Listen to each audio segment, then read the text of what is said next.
call the Carlisle Village Council meeting to order. Would everyone please rise and join us in the Pledge of Allegiance? I pledge allegiance to the flag of the United States of America and to the republic for which it stands, one nation, under God, indivisible, with liberty and justice for all. Roll call. Mr. Bicknell? Here. Mr. Jewett? Here. Mr. McEldowney? Here. Mr. McIntosh? Here. Ms. Tankersley? Mr. Humphries? Here. Mayor Winkler? Here. Next are the minutes, but before we vote on the minutes, do we have a motion to suspend the reading of the minutes by the clerk? So moved. Mr. McEldowney? Second. Mr. Jewett, roll call. Mr. Humphries? Yes. Mr. Bicknell? Yes. Mr. McEldowney? Yes. Mr. McIntosh? Yes. Mr. Jewett? Yes. Mayor Winkler? Yes. Before you are the minutes of the regular meeting of Are we gonna- February 3rd. We're going to excuse Ms. Tankersley. Oh, Mrs. Tankersley, thank you, is not with us this evening. She contacted myself and the clerk earlier today, and she is ill, and she has to be excused this evening. Do we have a motion to excuse Mrs. Tankersley? So moved. Mr. Bicknell, we have a second. Second. Roll call.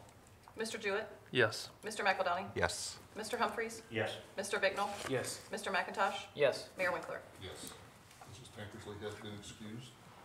Now, the regular meeting minutes of February 13th are before you. Is there any additions or corrections to the minutes as presented? Hearing none, do we have a motion to adopt the minutes as presented? So moved. Do we have a second? Second. Mr. McIntosh, roll call. Mr. McIntosh? Yes. Mr. Jewett? Yes. Mr. McEldowney? Yes. Mr. Humphries? Yes. Mr. Bicknell? Yes. Mayor Winkler? Yes. Minutes have been adopted. Next on our agenda is our public forum. If there is anyone in the audience this evening who would like to address council, please come to the podium and state your name and address for the record.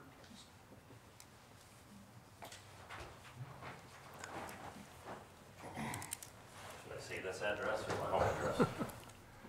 This one over here will be fine. Okay, Jay Byrne, 777 East Central Avenue in Carlisle. My wife Amy and I are owners of Milton's Donuts, and I'd like to say thank you for the support of the people in Carlisle and you guys here on the council. We really appreciate it.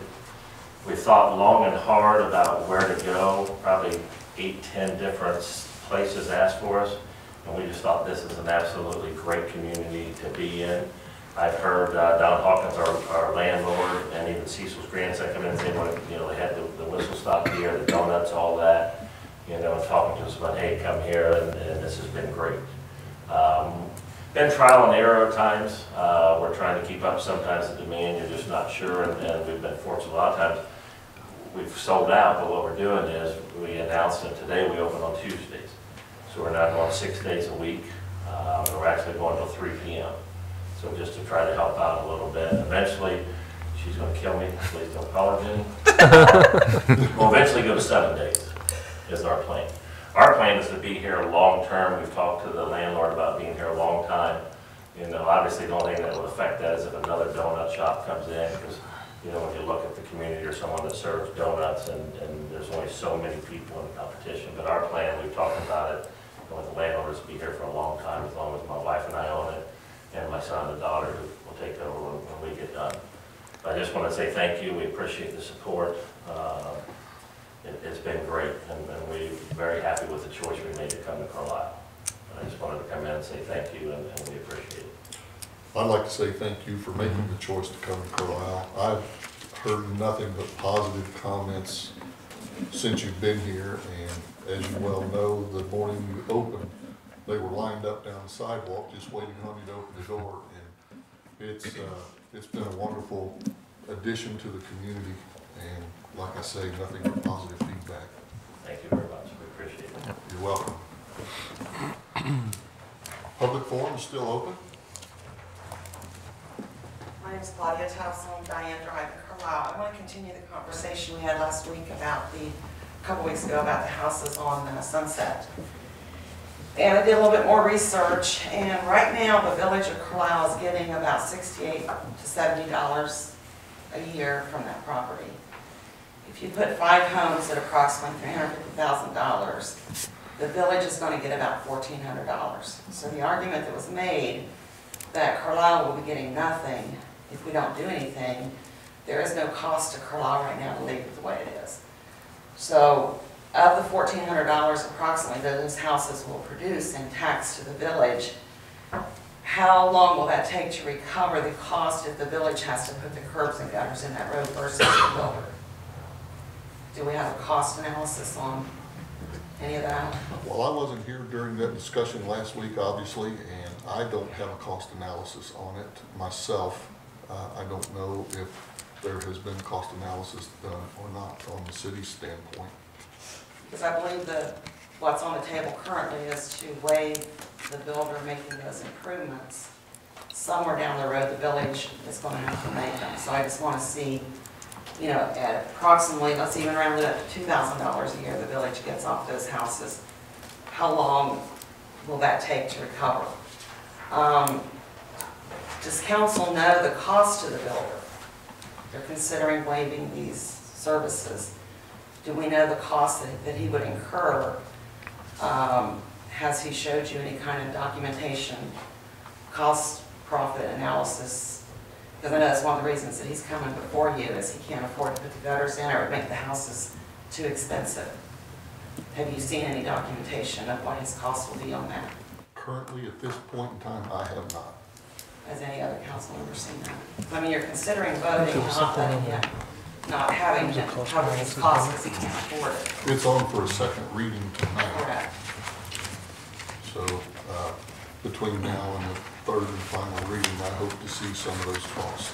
Okay. It was submitted to Planning Commission, the breakdown of the land and the improvements Okay.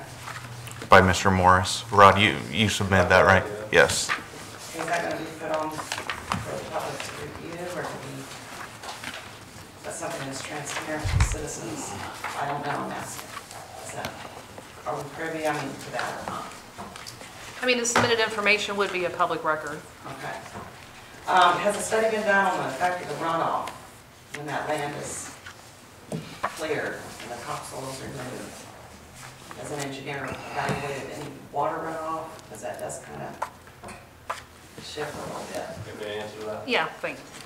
Before they will approve our plans, our engineer submits the plans to their engineer with calculations for all the drainage, and all that's calculated. There was proposed dry wells that will be put in there for the drainage that will handle all the runoff. So.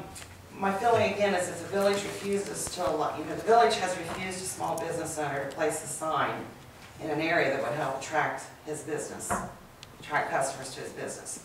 The ruling was that the ordinance are ordinances, and if you break one, you must break it for all or risk getting sued down the road. Now that was the president of the Zoning Appeals Board. Made it real clear. I didn't agree with the decision, but the decision was the ordinance is the ordinance, and you can't start breaking it here and there or you're going to get in trouble. This council is not, it should not be in the business of picking winners or losers. It's your job to apply the ordinance as they are and not as you wish they were. If you allow this waiver of curbs, gutters, and sidewalks to move forward, you are deciding winners and losers, and the losers are going to be the residents of Carlisle. Thank you. Thank you. Thank you. Can I respond to that? Sure, public forum is still open. Okay.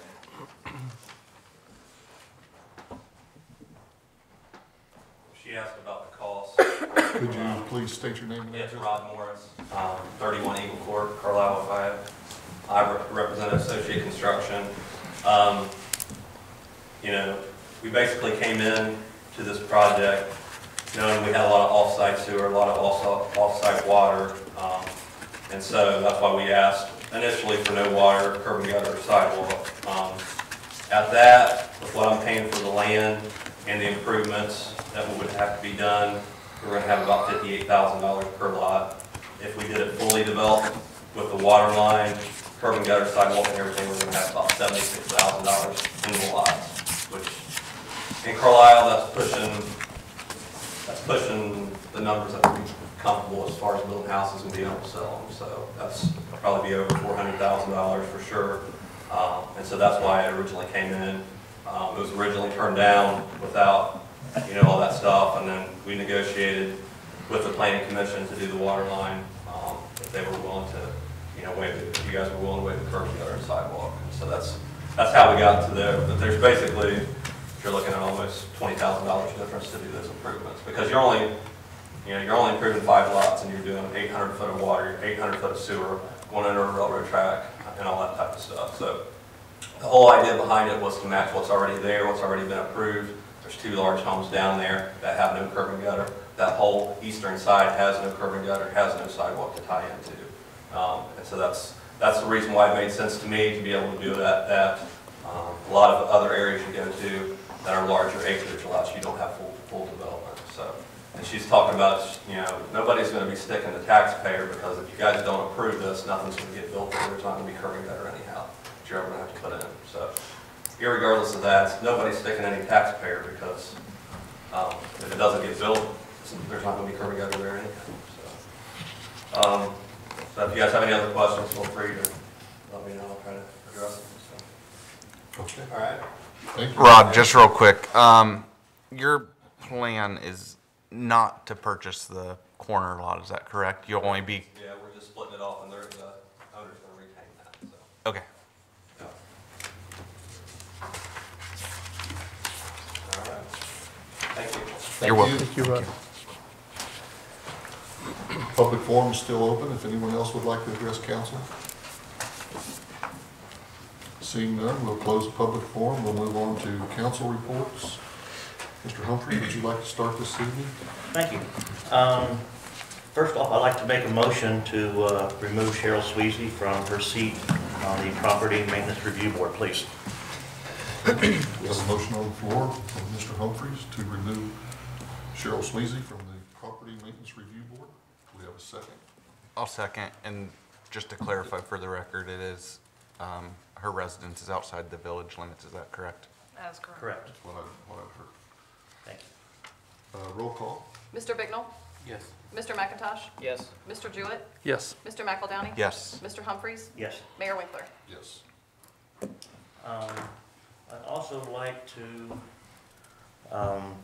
address, I had reached out to the city manager the other night in hopes to work with our fire chief, Chief Holbrook, with the fact that one of the things I'd like to challenge the community of Carlisle is as far as the house address signs out front, the ones that are fluorescent green that illuminate at nighttime.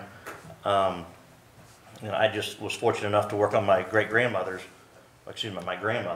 and it just reminded me of the homes in Carlisle that the first responders really need that opportunity. Sometimes that time can make a difference.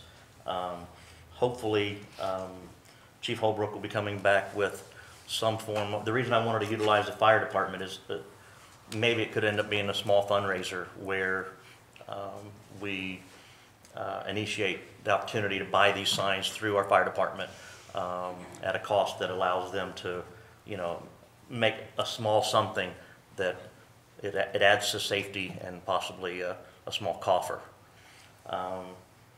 Hopefully, my challenge also is to ask people to also have a working fire extinguisher and a smoke detector within their home. These are the things that we need to do to be proactive. I guess our goal was really not to use our fire department, but they are trained and they are ready. But there are some things that we need to do on our own to protect ourselves. And last, I had an opportunity to go to the Warren County Municipal League last Wednesday, and the presenter did a PowerPoint on social media for elected officials, and also had comments about executive session. I reached out to, I believe his name is, the lawyer was Jack Genier, and I received that PowerPoint, and I will be sending it to you guys tomorrow in an email, so that way those that didn't get to go to it, it was a really good presentation. And A lot of talk about what is public record as well, absolutely. through social media. So that's what I have this evening. Thank you. Thank you. Just one question. Did you check with Jim's? Because I believe that Jim's sells those reflective signs that you're speaking of. I was unaware of that. That's what I was told. Okay, You might want to check with them, I sure will. but I believe they do sell those. Okay, And thank you. just to quickly add on, I know Chief Holbrook indicated that in his other professional life with Washington Township Fire Department, that they do sell those at Washington Township, so he was actually, thought it was an excellent idea, wherever it comes from, to help with visibility for all of our safety services, as well as pizza drivers in town. Correct. And school buses. And school buses, to find the property. So he was looking into cost and even seeing if there was a collaboration of being able to buy the equipment cheaper through a larger entity such as Washington Township or Okay. another jurisdiction that currently does it. Okay. I know some of those larger jurisdictions have their own, they make their own signs. I know Miami Township does. Not cheap. No. Thank you, Mr. Humphries. Mr. McIntosh. A couple things. I'd like to open up quick discussion if anyone has an issue with instructing Mrs. Duffy to post the vacancies for Planning Commission and maybe set a deadline of applications and resumes for March 8th to give us enough time for the March 9th packet for the meeting on the 13th. I'm fine I'm- with that. Yes, I agree. That's fine. Thank you. That is one position. Yes, we currently have one position on Planning Commission open. Follow up on conversation from the retreat back in January. We mentioned getting the ED committee together first quarter. Assuming we have some good results from tonight's work session, I'd like to tentatively ask for a work session on 3/13 for the ED committee before council meeting. Please. I believe the members are Mr. McEldowney, Mr. McIntosh, and Mayor Winkler. Okay. Yes, I was going to as well Stay reiterate with that point before the meeting. What's the meeting starting at 7 o'clock? What time would you like to meet for the Economic Development Committee? 6:30. I'm fine. And one of the talking points I would like to discuss at that meeting is the business coalition, Carlisle Business Community, whatever we decide to call that. Start forming that, get a meeting date set for that project. And the last item is also from the retreat. We discussed establishing a council committee, that might be able to act on behalf of Park Board or do some different things in the community. So I'd like to ask if we could establish a recreation and events committee and add that to our council committees. Just as, I don't know how that works, but. yeah, I think you can pick whatever committees you want at any Okay. given time. Question is, would it be just a group of council members, or would it be a group of council and citizen members? I know the charter has indicated that we are supposed to have a Parks Board, and I know we Right. do have a couple of members, just not enough for a quorum, but it doesn't mean that you cannot have Right. an additional committee. I would love to have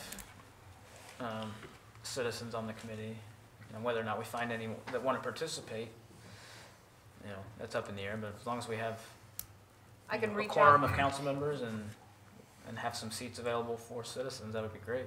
Would you like for us to at least reach out to those who are currently listed as being Park Board members to see if they would like to join this committee? Absolutely. Okay. That's it. Thanks. That's all? Yep. Okay, thank you. Mr. McEldowney.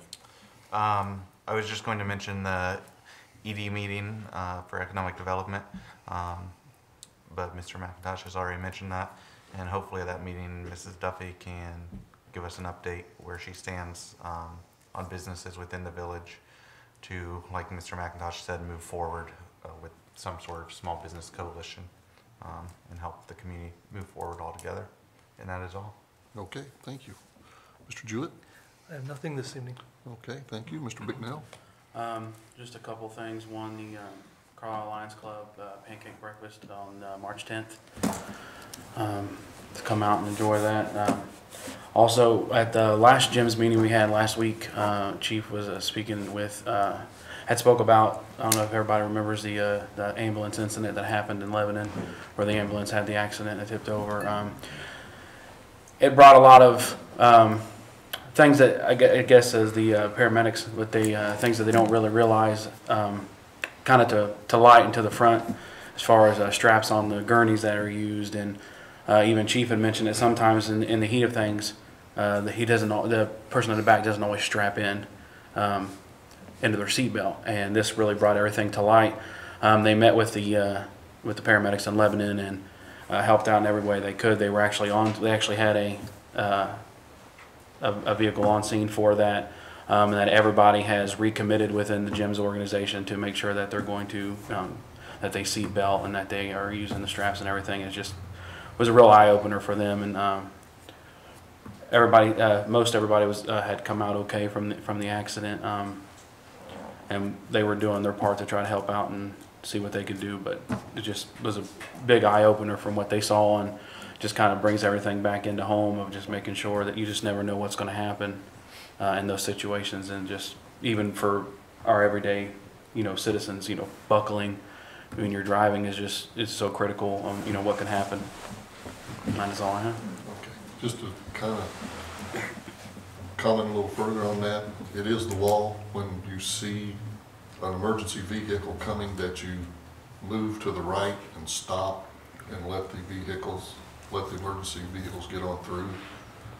And I happened to witness today on Dorothy Lane, a fire truck and an ambulance headed west on Dorothy Lane, and the car in the right lane was trying to outrun them instead of pulling over and letting them get by. I mean, people just don't think sometimes. Let those vehicles get to where they're going. So, okay, we'll close council reports, move on to mayor's report. I just would like to congratulate Justin Thurman, our newest police officer, since I wasn't here last week for his swearing in. And I'd also like to thank Deputy Mayor Jonathan McEldowney for filling in for me in my absence. Thank you. You're welcome. And that's all I have this evening. So we'll close the mayor's report, move on to manager's report. Thank you. Tonight I just have a couple of staff shout outs to be put on the record. I'd like to personally thank our service director, Mr. Dan Casson, for making, even though you can't see it properly on camera, the lovely Fort Quentin, I think we're going to name it. It looks as if it was original to the building. He did such a great job. And Dan being Dan, it is pieces and parts of things left over and clearance items of scratch and dents to help do it within our budgetary requirements. So it's very nice and very much appreciated, I think, especially by Quentin. Also like to, we had a lot of tragedies in our country recently. The shooting in Florida that I know is on everyone's mind. A lot of people think, that's happening other places and not here. If there were ever a place that, would be the epitome of small town America, it would be Carlisle. I want to let everyone know that our police chief and the superintendent of the schools they've always had ongoing conversations and communication about how to protect the students and the faculty and the staff of the schools. And this just further engage their conversation. It is a good time to continue conversations about security and safety at the schools with the building of the new schools. But I want to let people know that that has been a very ongoing, active conversation before the tragedy as well as after the tragedy. And that's all I have this evening. Okay, thank you. We'll close the manager's report. We have no committee reports this evening, no old business or new business. So we'll move on to first readings of ordinance and resolutions. Letter A, Resolution 318, Street Lighting Assessment is on for a first reading. A resolution declaring it necessary to provide for lighting the streets, lanes, and other public ways in the municipality of Carlisle, Ohio, with electric lighting during the year 2017, and authorizing the assessments for the cost and expense thereof upon all lots and lands lying and being within the corporate limits of said municipality. This is the first in a three-step process that the village undertakes each and every year to assess the cost of installing and operating our streetlights around Carlisle. Streetlights benefit everybody by providing safe, secure routes to and from homes and around town. So we do assess the cost to do that as a lien against the property taxes. There was no capital improvements in streetlights last year. The cost that we are assessing is strictly for the electric cost, the cost to operate our streetlights. The amount that we're going to be assessing village-wide is $51,673.66. That's a lot of S's. That equates to roughly, if a home is valued by the county auditor at $100,000, not a market price $100,000, but by the county auditor, that would equate to roughly an assessment of $23.44, give or take some rounding. And it's a one-time charge that we charge each year.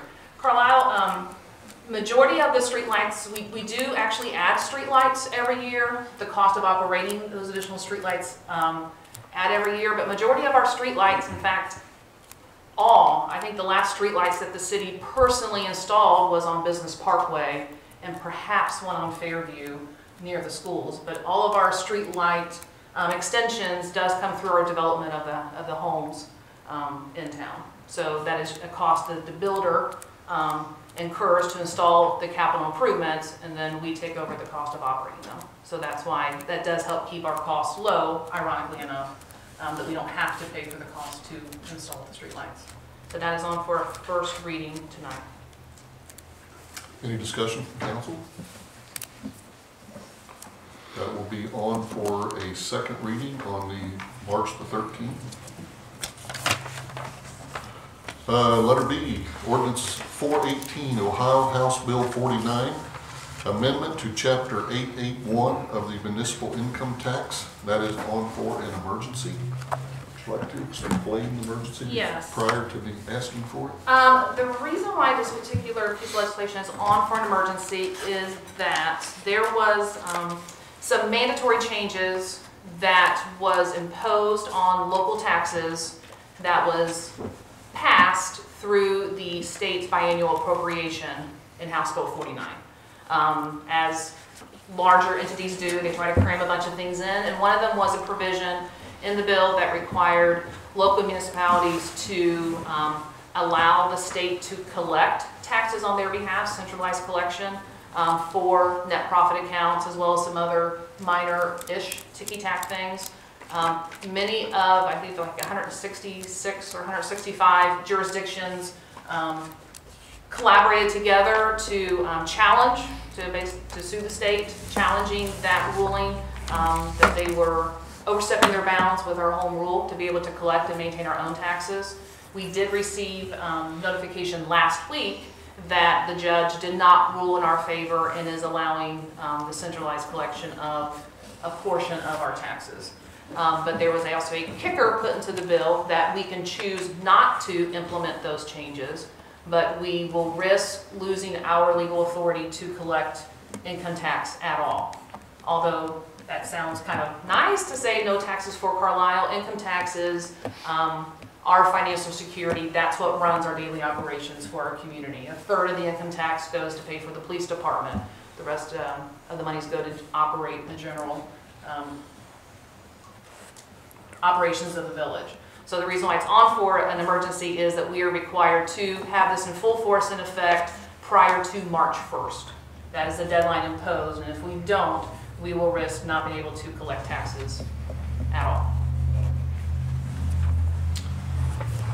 So may I have a motion to suspend the rule requiring 3 readings, have 1 reading by title only, and declaring an emergency? So moved. Mr. McIntosh, we have a second. Second. Mr. Jewett, roll call. Mr. McIntosh? Yes. Mr. McEldowney? Yes. Mr. Jewett? Yes. Mr. Bignell? Yes. Mr. Humphries? Yes. Mayor McQuinn? Yes. An ordinance to amend Chapter 881 of the Municipal Income Tax Code to adopt Sections 718 718.80 through 718.95 of the Ohio Revised Code and declaring an emergency. Is there any discussion from council? I will say that this will add quite a few pages to our tax code printed out, and then once it's codified, it'll be smaller. It's like 70-some pages. It is currently all about net profits and affects businesses. The current language does not have any tax code changes in effect for average individual residential filers, but just to make that a little clearer. Okay. Motion to adopt? So moved. Do we have a second? Second. Roll call? Mr. McElDowney? Yes. Mr. Humphries? Yes. Mr. Bicknell? Yes. Mr. Jewett? Yes. Mr. McIntosh? Quick question. Yes. Does this increase or lessen the burden on staff?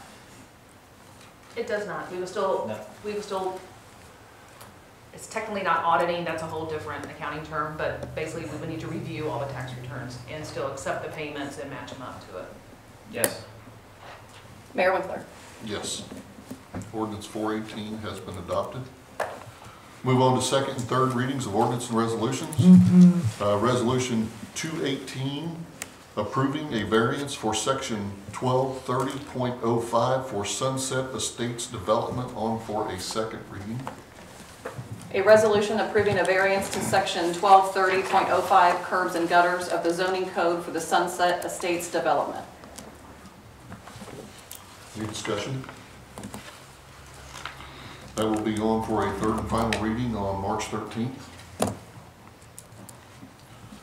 Ordinance 218, $100,000 bond anticipation note for Union Road, 2018 renewal, on for a second reading.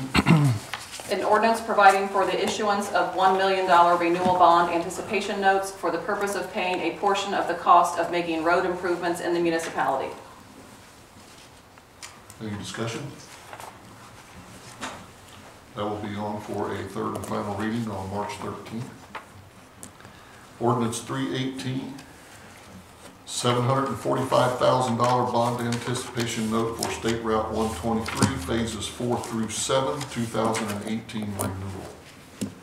An ordinance providing for the issuance of $745,000 of bond anticipation notes by the municipality of Carlisle, Ohio, to provide funds to renew bond anticipation notes originally issued for the purpose of making road improvements in the municipality.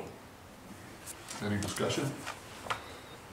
That will be on for a third and final reading on March 13th. That's all we have on our agenda this evening. Do we have a motion for adjournment? So moved. From what I understood, we had a We do have a updated. work session Okay. after we adjourn, and public is invited to attend the work session. And the work session is about, do you want to state what the work session is? Work session is about the RV parking, correct? It's not on my agenda, so, and since I wasn't here last week, I'm assuming that's what we It's were continued continuing. ongoing discussion about RV parking Parking. section of the code. Sorry. We have a motion to adjourn? So moved. Second? Mr. Jewett? Roll call? Mr. Jewett? Yes. Mr. McIntosh? Yes. Mr. Bicknell? Yes. Mr. Humphries? Yes. Mr. McElDowney? Yes. Mayor Winkler? Yes. We are adjourned.